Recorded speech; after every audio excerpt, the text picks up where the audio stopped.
Hello. Hi. Hello.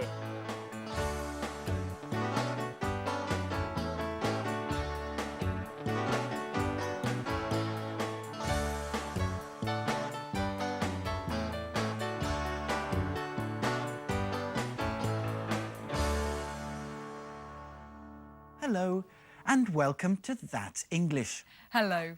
Today's program is a revision program. Un programa de repaso. It will remind you of the English we've looked at in Module 8. Y te ayudará a repasar para el examen. So, let's start. In our first program, we talked about consumerism, el consumismo. Why do people dream of buying certain things? And how do clever salespeople persuade us to buy them?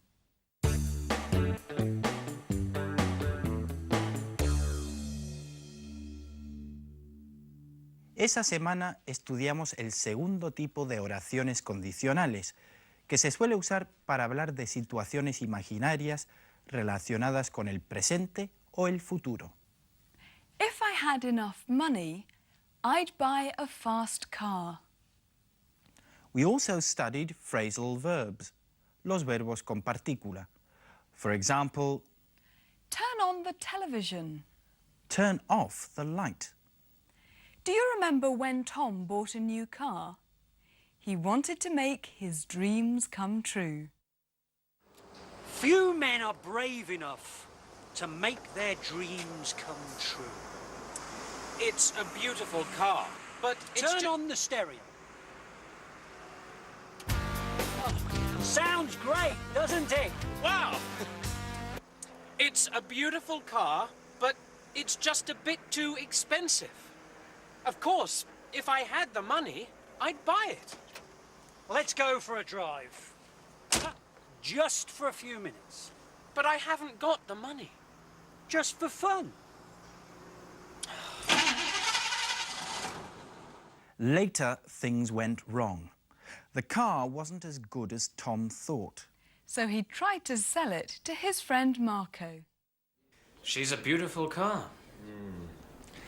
I've always dreamed of a car like that.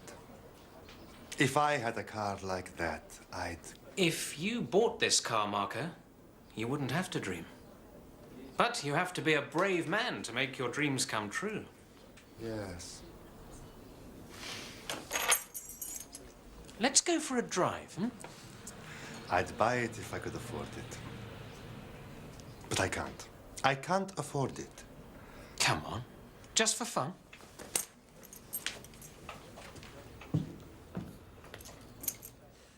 I hope Marco didn't buy the car from him. Now, our second topic was ecology and the environment.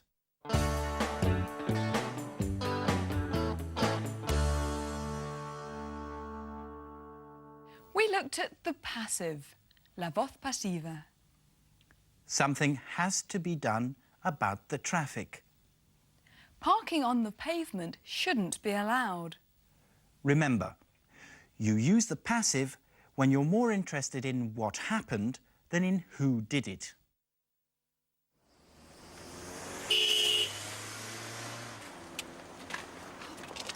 I'm sorry.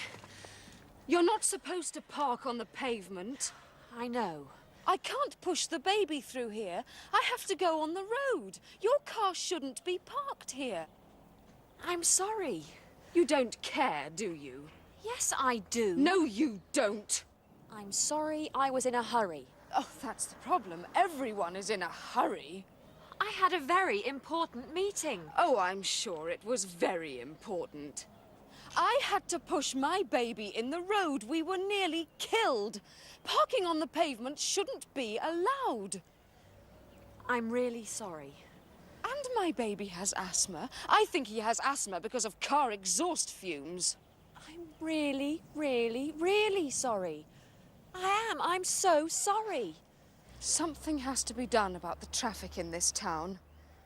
I'm going to write a letter to the Echo. The news in this programme was about the plague, la peste. Sir Sidney, does anyone have any idea what causes this plague? Well, Trevor, doctors don't agree. Some doctors are saying we're being punished by God. Others are saying it's all in the stars. And one or two doctors say that the plague might be carried by the common flea.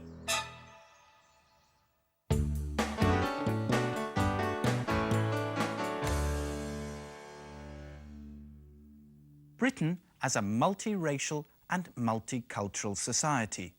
That was our next topic. And the important language was the future tenses. She's going to work as my assistant. Se usa going to para describir planes o intenciones futuras. She's starting work on Monday. This is the present continuous tense. We use it for the future when we're talking about definite arrangements. Acciones que tenemos plenamente decididas realizar. Over to the pub. Lasagna and French fries. What has happened to the traditional English pub meal? We're Europeans now, Tom. I don't care if we are Europeans. I'm going to fight to save the traditional English pub. I'm Alex. I've come about the job as a trainee journalist. You're Alex Peterson? I was expecting a man. And you weren't expecting a black person. I have never seen a West Indian or an Asian recipe in the paper. I think some of your readers would like to try some of these recipes. You know, curries, fish creole. It's a good idea. We're doing a new cookery series next month. She's starting work on Monday. She's going to work as my assistant. Oh, great. I'm really pleased. I'm sure the paper will benefit. I don't think it matters if she's black, white, green or blue. But I want to know something that is important. What? Will she buy the drinks on Friday night?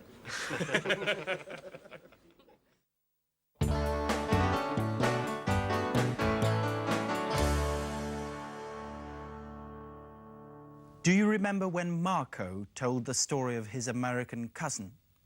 She had a new boyfriend, and he was a mixture of all the races and nationalities you can imagine.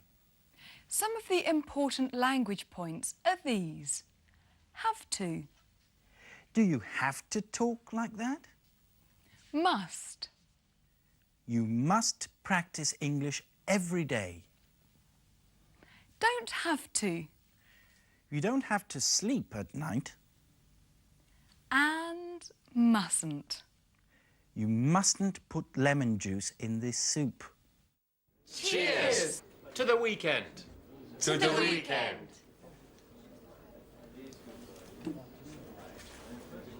It has to be better than last weekend. But his racial groups are white, black, and Cherokee. That's why he's so beautiful. Honey, do you have to talk like that? I didn't think that Americans were shy. Well, he was shy. So she thought she had to talk even more. An hour later, she was still telling me about the Jewish cousins. Marco, you must come and visit us in New York. You would love it. It's just like being in Italy. Yes, I'll have to visit you one day. You don't have to sleep at night. There is always something happening in New York. Isn't there, honey? Yeah. Yeah, and Eric always says the food in New York is the best. There are so many different foods. You just have to come and see for yourself. I love lemon. Lemon with chicken can be wonderful. Lemon is beautiful. But you mustn't put lemon juice in this soup. It will taste terrible.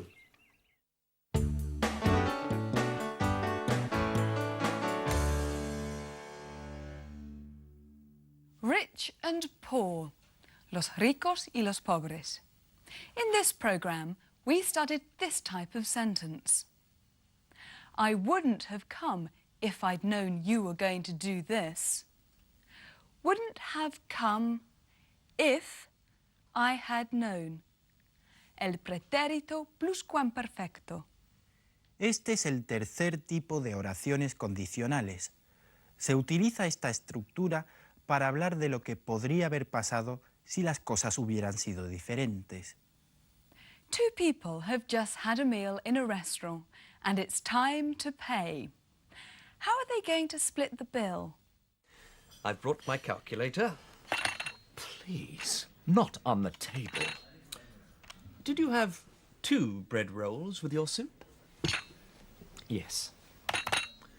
And how many glasses of wine? 2. Waitress, I'd like a menu, please. I want to check the prices. Oh, God. I wouldn't have come if I'd known you were going to do this. Let's just pay half each. Do you think that's fair?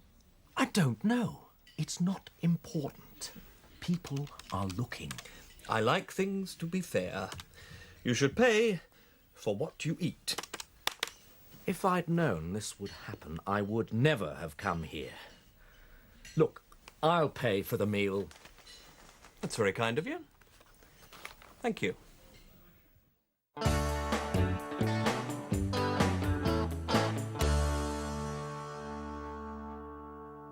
In this programme, we asked the question, what sort of books do the British read? I like crime novels and detective novels because I like a good suspense story. I like to read murder, mystery, crime books. I like to read mainly science fiction books. I like romantic novels. Children's stories. I like Noddy. I also like Stephen King's thrillers. Short stories, novels, and a little history, but not too serious. I like historical novels. I like books about nature.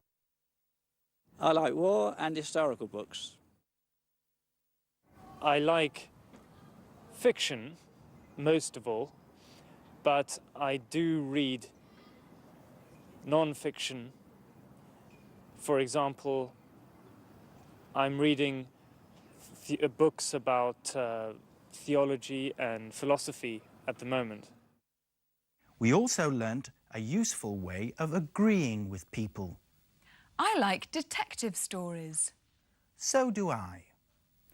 I don't like books about war. Neither do I. I don't think all that reading would have changed Billy the Hat. Neither do I.